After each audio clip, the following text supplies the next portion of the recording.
Saris December 21 Samantha గారిచే గొప్ప ప్రారంభం. ప్రతి 10,000 రూపాయల కొనుగోలుపై ఒక గోల్డ్ కాయిన్ ఉచితం. సో పావలా శ్యామల గారి జీవితం మనందరికీ తెలుసు. సుమారు 300కు పైగా సినిమాలు చేసిన ఆవిడ. నార్మల్లీ అందరూ ఏమనుకుంటారంటే సినిమా వాళ్ళ జీవితం రంగులమయం అనుకుంటారు, కానీ ఆవిడ జీవితం మొత్తం పాపం అంధకారమే మిగిలింది. ఈ టైంలో ఆవిడ ఇలా ఉండడం అంటే నేను బాధ ఏంటంటే ఇంతకు ముందు నుంచి ఆవిడ స్థితి కొంచెం దీన స్థితికి వెళ్ళడం మనందరికీ తెలుసు. అప్పుడు కొంతమంది పాపం సహాయం చేయడానికి ముందుకు వచ్చారు. ఆ టైంలో నేను కొన్ని కమెంట్స్ ఏం విన్నానంటే నెగిటివ్ కమెంట్స్ పెట్టే వాళ్ళకి చెప్తున్నాను అనమాట. వీళ్ళకి ఎంత ఇచ్చినా సరిపోవట్లేదు అని చెప్పి కొంతమంది మాట్లాడారు. బట్ వాళ్ళ గురించి ఏం తెలుసని అలా మాట్లాడారు నాకు అర్థం కాలేదు. మీరు మొన్న న్యూస్ చూస్తే వాళ్ళిద్దరూ అంటే తల్లి కూతురు కలిసి వాళ్ళ కూతురుతో కలిసి సూసైడ్ అటెంప్ట్ చేశారనమాట. అంటే అంత దీనస్థితికి వాళ్ళు అయితే వెళ్ళిపోయారు. కనీసం బ్రతకాలని కూడా అనిపించలేదు. 300కు పైగా సినిమాలు చేసి మనందరినీ ఆవిడ కామెడీతో ఎంతో అలరించిన ఆవిడ ఈరోజు ఇలాంటి స్థితిలో ఉండడం అంటే ఆవిడని మీరు చూస్తే నిజంగా హృదయం చలించిపోతుంది అనమాట. అండ్ పాపం వాళ్ళ అమ్మాయి అంటే చాలా మంది ఏమనుకుంటారంటే పాపం వాళ్ళ అమ్మాయి వయసులోనే ఉన్నారు కదా, ఏదైనా వర్క్ చేసుకోవచ్చు అని అనుకుంటారు. బట్ ఆవిడ కనీసం నడవలేని స్థితిలో ఉన్నారు. ఆవిడకి సర్జరీలు అయినాయి, మల్టిపుల్ సర్జరీస్. ఇంకా కూడా ఆవిడ కాళ్ళకి సర్జరీ చేయాల్సిన స్థితికి వచ్చారనమాట. వీలైతే సహాయం చేయండి, కానీ ఇలాంటి నెగిటివ్ కమెంట్స్ దయచేసి పెట్టకండి. సో ఈ సూసైడ్ అటెంప్ట్ తర్వాత దైవం మానుష్య రూపేణ అన్నట్టుగా ఆర్కే ఫౌండేషన్ నుంచి డాక్టర్ రామకృష్ణ గారు పావలా శ్యామల గారిని అండ్ ఆవిడ కూతుర్ని కలిపి తీసుకొచ్చి మేము చూసుకుంటాం అని వారికైతే ఒక భరోసా, ఒక మనోధైర్యాన్ని అయితే ఇచ్చారనమాట. పావలా శ్యామల గారి పరిస్థితి చూస్తే మనకే చాలా దయనీయమైన స్థితిలో ఉన్నారు. మనకే హృదయం చలించిపోతుంది. మీరు ఒకవేళ నిజమైన సినిమా ప్రేమికులు అయితే ఎంతసేపు ఆ స్టార్ హీరోల కోసం లక్షలు ఆల్రెడీ కోటీశ్వరులు అపర కోటీశ్వరులైన వాళ్ళ కోసం మీరు 100,000 ఖర్చు పెట్టడం కాదు. నిజంగా ఒకవేళ సినిమా ప్రేమికులు అయితే ఎవరికైతే అవసరం ఉందో వాళ్ళకి ఇవ్వండి మీ డబ్బులు. అప్పుడు మీరు నిజమైన సినిమా ప్రేమికులు అనిపించుకుంటారు. మాట్లాడితే #TFI బానిస ఇలాంటివన్నీ ఈ సొల్లు డైలాగులు చెప్పుకోవడానికి తప్ప నిజమైన ప్రేమ అనేది కాదు. మీరు ఒకవేళ కళారంగాన్ని ప్రేమిస్తే అవసరం ఉన్న వాళ్ళకి సహాయం చేయండి, అంతే తప్ప ఏదో నెగిటివ్ కమెంట్లు పెట్టడం. మీకు తెలియనప్పుడు తెలుసుకోండి. పూర్తిగా తెలియకుండా ఎవరిని పడితే వాళ్ళని తిట్టకండి. మీరు తిట్టే తిట్లు తీసుకునే పరిస్థితుల్లో కూడా వారు లేరనమాట. సో పావలా శ్యామల గారు చాలా ఆవిడతో మాట్లాడదాం ఒకసారి. అమ్మ ఎలా ఉన్నారు ఇప్పుడు? ఎలా ఉంది మీ ఆరోగ్యం? ఎలా ఉంది?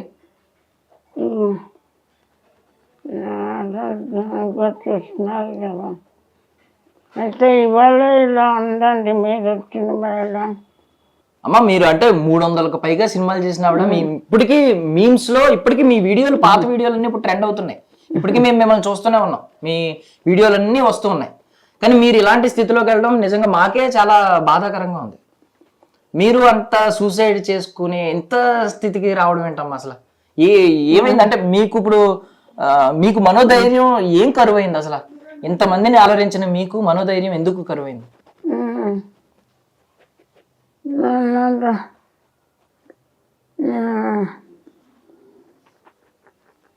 4 ఏళ్ళు అయింది బాబు ఇలా వచ్చి నాకు.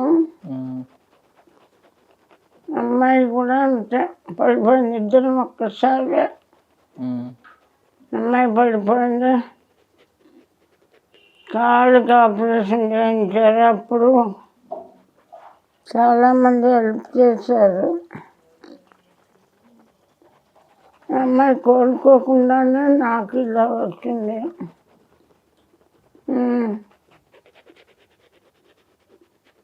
కాకపోతే అంటే నాకు ఇంత దానిలో కూడా నాకు అనిపించింది ఏంటంటే నా కూతురు ఏమైపోద్దో అంటున్నారు మీరు ఈ వయసులో కూడా.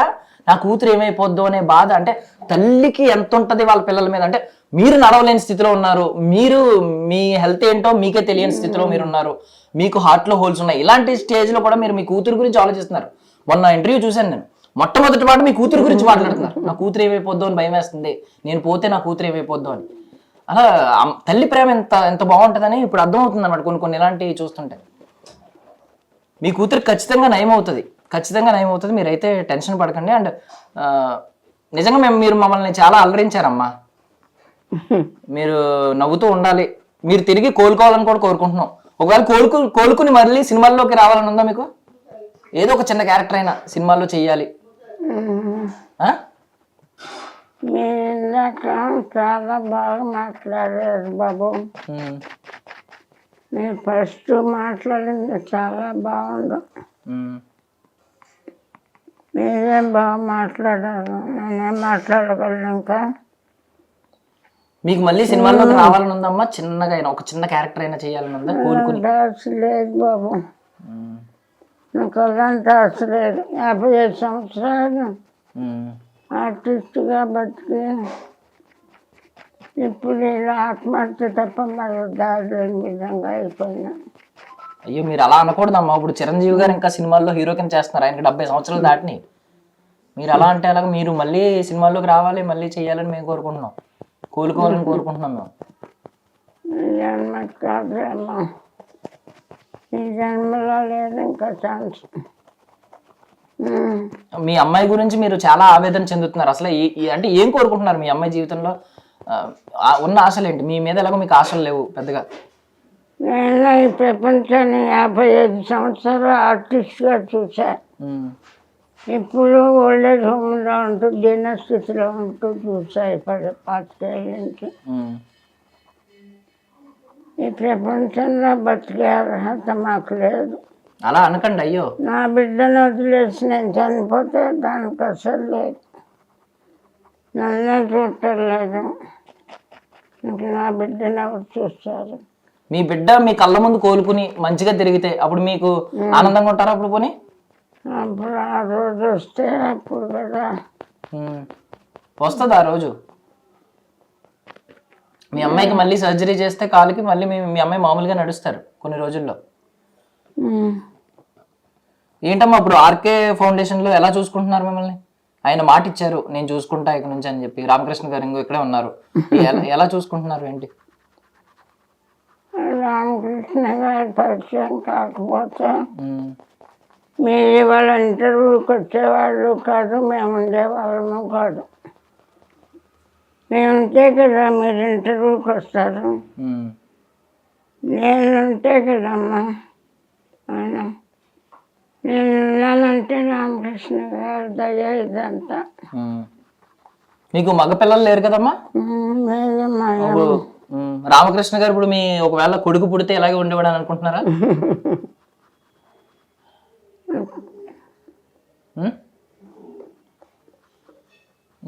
మీకు అబ్బాయి లేడు ఆయన అంటున్నాడు, మా అమ్మాయి అని అంటున్నారు ఆయన. ఆయన కూడా ఆయన తల్లిని కోల్పోయారు, మీలో ఆయన తల్లిని చూసుకుంటున్నారు ఆయన. అప్పుడు నేను కూడా కోల్పోతున్నాను కూడా. అయ్యో అలా అనకండి అయ్యో. వద్దు, తల్లిగా చూసుకోవద్దు నాయన. వాళ్ళ అమ్మ ప్లేస్లోకి నేను కూడా వెళ్ళిపోతాను. వద్దమ్మా అలా అనకండి అయ్యో. వాళ్ళ దయతో మమ్మల్ని జాలిపడం.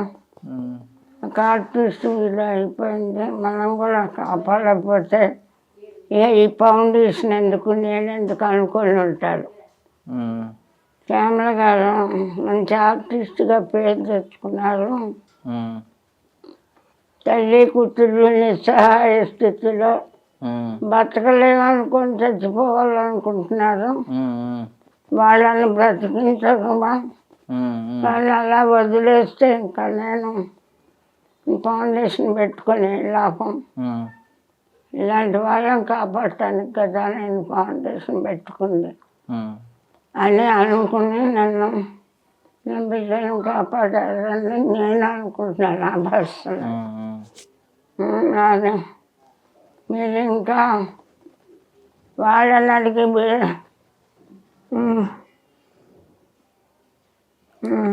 సరే పోనీ మీకు జీవితంలో ఏం కోరికలు మిగిలి ఉన్నాయి అసలు? మీరు అది చెప్పండి పోనీ.